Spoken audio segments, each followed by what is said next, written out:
once again, all my fellow patriots and you filthy leftist stalkers out there. Welcome back to my channel. My name is Angela Box. You're watching Angela's Soapbox, where I say what you are thinking. And I'm going to try and, I've already filmed this once and it was like 20 minutes, so I'm going to try and shrink it considerably. If you're not already subscribed to this channel, please go ahead and hit the subscribe bell.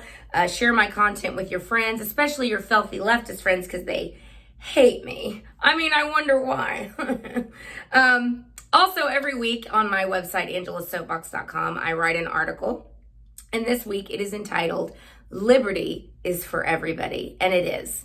And if you are like me and you believe in common sense values that can unite us all, like law and order, safe and secure communities, a secure border, Judeo-Christian values, the nuclear family, if at all possible, free market capitalism, lower taxes, smaller government, respect for life, respect for all life, not just rioters' lives, but, you know, babies in the womb, things like that. And also just live and let live mentality. Though that is liberty, my friends. If you believe in those things, remember, liberty has no color. Liberty has no gender. Liberty has no sexual orientation. Liberty has no religion. Liberty has no ethnicity. You get the point. Liberty is for everyone. So that is the article this week. Please go ahead and share it. Now, lots to get to this week. My channel every week, I dedicate a sea turtle killing plastic straw to a filthy leftist. And this week, it's going to go to the old linebacker, Michelle Obama. Now, as you all know, the Democrats who think they've got this wrapped up, so they think they don't even need to try with the DNC convention, with their 80s style graphics and everyone video, you know, phoning in a videotaped thing, and Eva Longoria up there just going, and next we have John Kasich, which I'll get to in a minute. But they're phoning it in because they think they can. They think they've got this wrapped up because they believe Twitter. Anyway, Michelle Obama was the keynote speaker along with Crazy Bernie on Monday night, and she told some real whoppers. Now, Michelle Obama is a foul and detestable leftist, and she's a liar extraordinaire, and that didn't stop the other night. She made many comments about how racist America was and how some people might not listen to her because she's a black woman in America, which, I mean, again, I guess that means we're all racist if we think you suck. She told a real good whopper about how Trump brought coronavirus to our shores and has destroyed the economy because of it. No, Trump has brought the economy back from the brink because the deep state and the Democrats have kept everything shut down. Why? To get rid of Trump. So she had that whopper. Another whopper she had, which the AP actually called her out on, which was shocking. She's so arrogant. She's so arrogant up in Martha's Vineyard eating her foie gras with Carly Simon and whoever the hell else. She's like, I'm just going to say this and they're just going to believe it. But AP actually fact-checked her on this. In 2014, when the caravans of illegal aliens were starting, that was under Barack Obama. And of course, he was letting lots of them in, but he had to have a place to store them before they could catch and release them. So they set up all of these detention centers with chain link fences, keeping kids away from adults, because we don't know who these kids are to these adults. Are they their parents? Are they trafficking them? We don't know.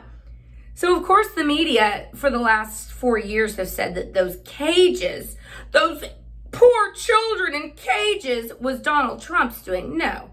It was under the Obama administration that happened. And Michelle fully knows that, but she lied her ass off anyway. It said President Trump is locking children in cages.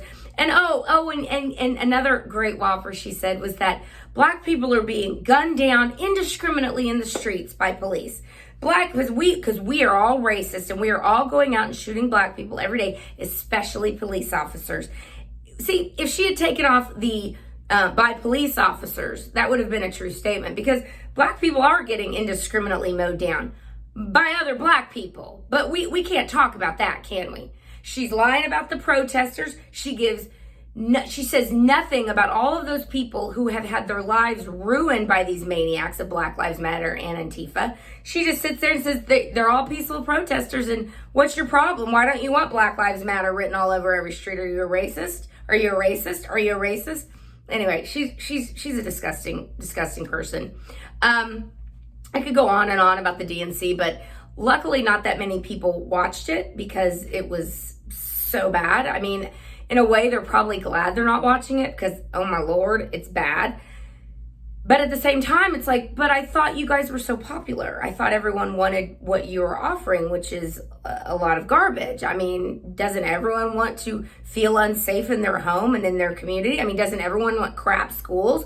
Doesn't everyone want to get a government check from a government that will eventually run out of other people's money? I mean, don't we all want that? Don't we all want to say that there are 17 different genders? I mean, what's up, Democrats? I mean, why isn't anyone watching? But someone who was watching, unfortunately, and who decided to completely commit harikari was John Kasich. Now, I followed John Kasich back when he was a congressman in the freshman class when Newt Gingrich came in as speaker. That great contract with America. I remember, I was in the car. I remember exactly. I heard it on the radio when I heard that the House had flipped Republican, and it was late at night, and I was so excited. I was screaming, I was yelling, I was hooting and hollering. I was so excited. But John Kasich was one of the good guys. But then he went and became governor of Ohio, and did a pretty good job. But then he decided to run for president, and he ran during the year that President Trump ran. Now, there was I don't know, we talk about the Democrat clown car. That year, I think there was 12, 13 legitimate, decent candidates on the Republican side. So it wasn't like the Democrats where it was literally the clown car. Our clown car was it's more substantive. But Kasich never set the world on fire. And unlike governors like Scott Walker or Rick Perry, who, acted like normal human beings when they didn't win and decided to work with the eventual nominee, President Trump, John Kasich took his dollies and went home, and he's been butthurt over Trump ever since. And he gave such a ridiculous taped speech, and we're at a fork in the road. Yeah, you bet. Hell yeah, we are, but it's not the kind that John Kasich wants to take us down or Joe Biden wants to take us down. We're at a fork in the road, and, Joe can't be pushed around. I'm like, honey, Joe Biden doesn't remember his middle name. Joe Biden doesn't know what month it is. Joe Biden isn't running his campaign. The deep state operatives, the swamp creatures, are running his campaign, and Kamala Harris is going to be, the president in actuality if he gets elected, which God helps all. But anyway, Kasich is a turncoat as far as I'm concerned, and his political career is over. Now, let's go on to the weekly COVID hoax, or CoronaCon is on Twitter right now, which I think is pretty good. Also a good hashtag on Twitter right now is BLM, burn, loot, murder. So that's a fun one. I enjoy using that from time to time. But the latest COVID news is our Governor Abbott, who used to be a conservative, and now I just don't know what happened to him. He bought into the BS, and ever since the mask mandate went in, he is hunkering down and being stubborn, and still waiting on the randomized scientific controlled tests that show a piece of paper over your face works to stop a tiny virus particle. But I digress. He's starting to realize that, maybe some of these tests might be fraudulent. I mean, you think, Governor Abbott, because we have stories, countless stories of people who go wait in line for these drive-through tests, and they're like, I don't have time for this, but they've already checked in. So what happens is a couple weeks later, they'll get the results back and say that they're positive, but they've never taken a test. So it's it's just such a scam on so many levels. But there was a really interesting study done, Gallup and Francis Templeton did. I think they're like an investment house. I have no idea why Gallup and them would be working together, but whatever. There's a very interesting survey on America's attitudes about COVID and what they believed versus the actual data. So, some interesting things. Americans still misperceive the risks of death from COVID-19 for different age cohorts to a shocking extent. And some of those misperceptions are, on average, Americans believe that people age 55 and older account for just over half of total COVID deaths, and the actual figure The actual figure for people 55 and over is 92%. So 92% of all the deaths are people 55 and over. And most of those people had comorbidities. Okay. Americans believe that people age 44 and younger account for about 30% of total deaths. Now, this number is crazy wrong because the actual figure is just 2.7%.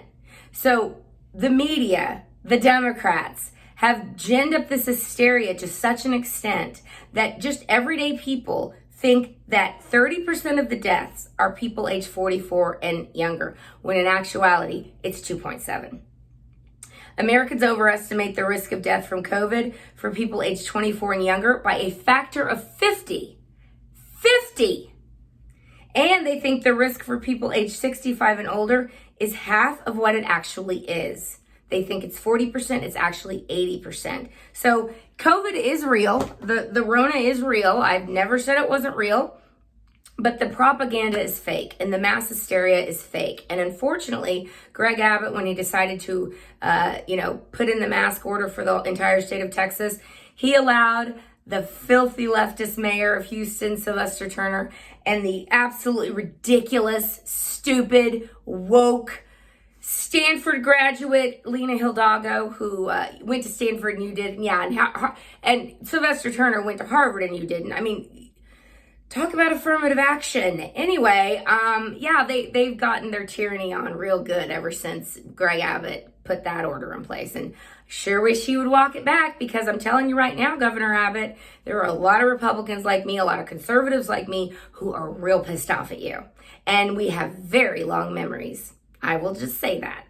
Now, I want to quickly talk about how Trump, and next week we're going to have the RNC convention, which I really hope that they do it live and have these speeches, at least in front of some crowd, but at least do it live. It's going to give a lot more impact to it. But I think Trump has just been really on his game lately. The press conference he's been giving, his poll numbers are now reflecting it, even though I believe his poll numbers were, pushed down on purpose. I don't think he was ever in the 30s or even, low 40s, I think is pushing it. I think he's probably at least mid 40s, high 40s, and I would say even 50s. Any poll you see with Trump, I feel like in my own common sense way, I add 5 points onto Trump's number, because a lot of people aren't telling the truth and pollsters oversample Democrats all the time. But anyway, he's been on his game, and I'm so looking forward to next week to hearing from Cardinal Dolan and Alice Johnson and Nick Sandmann and obviously President Trump and Vice President Pence and all the great speakers they're going to have, because it's going to be such a marked difference of the Democrat, hate America. We're going to dismantle capitalism. We want fundamental transformation. We want to tear it down. I mean, that's what they're saying. That's what the modern Democrat Party is. If you think it's anything different, you're clearly not paying attention. But I'm really looking forward to the RNC next week. Finally, I want to close with the school issue, reopening schools. Now, many of you know I used to be a teacher. I taught elementary. I've taught second, third, and fourth grade math and science, which I hate teaching science, but so many experiments to get ready. But anyway, I love language arts. That's like my jam. But anyway, I've taught second, third, and fourth. And I'm telling you right now, keeping kids out of school is doing such damage to them, not only academically, and I still teach from time to time, and I'm actually working right now with a group of kids, and I'm as bright as these kids are, and as the families are, they have means and they're great people, but even their kids have fallen behind. They're not where they need to be to start the grade they're getting ready to start. And it just breaks my heart, because these are all bright kids. And then I think about all those children who are in environments that aren't affluent, that don't have all the things that these kids have. And supposedly the Democrats, those are the people they say they care about. No, they don't. No, they don't. If they did, they'd be reopening the schools. So in Houston, some of our superintendents have pushed back on the state Politburo, basically. The doctor says, we can't reopen. And they're like, sorry, we're reopening. Your data is insane. This doesn't make any sense. And we're reopening. And we're willing to take that risk for our kids, our teachers, and our parents.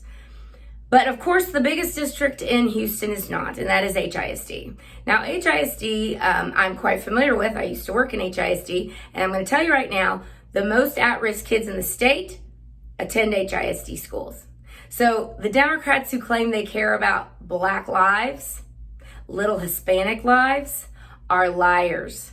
They care about power, they care about control, and they care about identity politics and keeping us divided. Because if they really cared about little Black kids who are at-risk environments, who have trouble reading and doing math and sitting in a chair and walking in a straight line and functioning in civil society, which I have dealt with, by the way, they would be reopening the schools so these kids could get an education and get socialized and learn how to deal with all kinds of different people. But they don't, because they care about politics and they care about their power. So I want you to remember that as you watch the rest of the filthy leftists this week,